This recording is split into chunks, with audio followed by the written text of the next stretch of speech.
This afternoon I'm going to talk about one of my LPs, and it's this one. It's Bringing It All Back Home by Bob Dylan.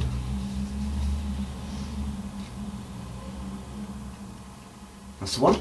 So that's from 1965, a long time ago now. This might become an occasional little series that I do, where I just grab an album from the past and talk about it for 5-10 minutes.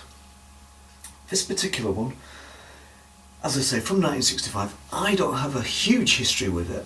I got it possibly about 10 years ago. It wasn't an expensive thing, it was only £4. But I wasn't entirely sure, because to me Bob Dylan can be a little bit hit and miss.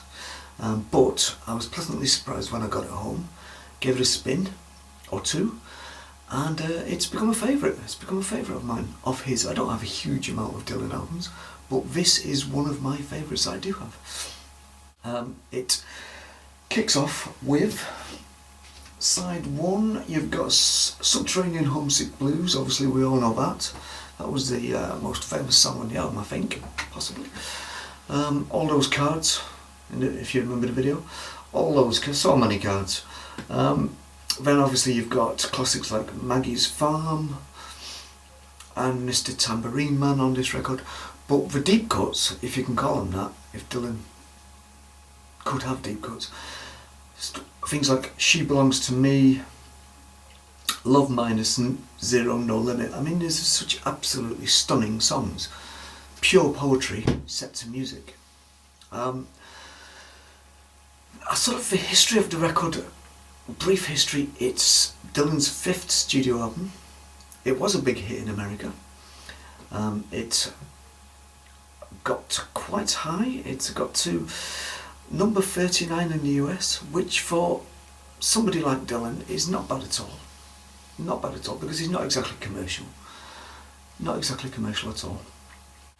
One of my favourite songs on here is Outlaw Blues, which I've always enjoyed, and you'll find that on side one. Halfway through side one comes Outlaw Blues.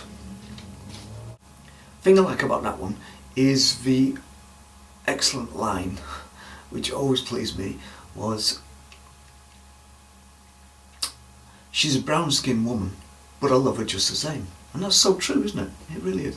So great song there, excellent, poetic, almost political lyrics. I mean, this album isn't massively political, considering the previous ones going back.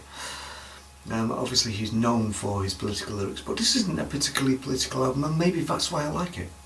Because too much politics in music, for me, is a bad thing.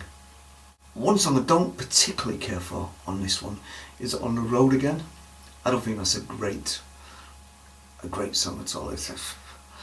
I always kind of lift the needle off on that one. And then we have the longest song on the album, one of the longest, and then we have Bob Dylan's 115th Dream, which has to be heard to be believed. I mean, the lyrics on that are, wow, it's a crazy dreamscape, and you really do lose yourself in it, and lose yourself in this world that he's created just within 6 minutes.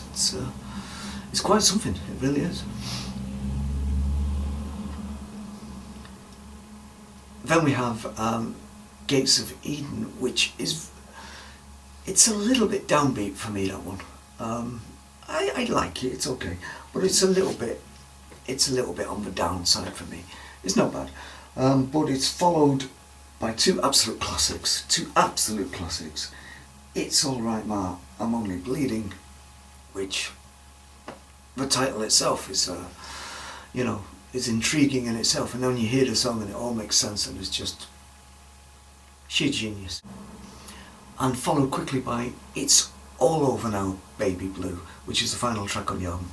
Another absolute classic. It really is.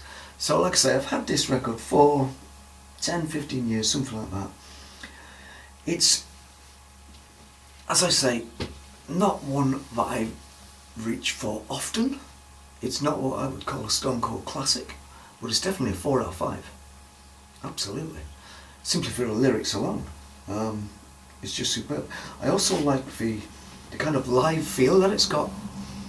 I know a lot of this stuff was almost recorded almost as live, the way it was structured and recorded.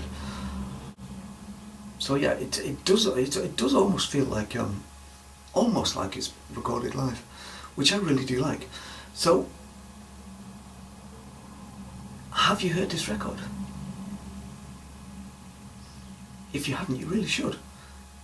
Don't be put off by Dylan's voice. I've never understood this thing about people being put off by Bob Dylan's voice. I've never had an issue with it. I like his voice, I don't mind it. I quite like it. So, get hold of it, give it a listen, and see what you think. I don't think it's a classic, but it's not far off it. That's Bob Dylan's Bringing It All Back Home from 1965.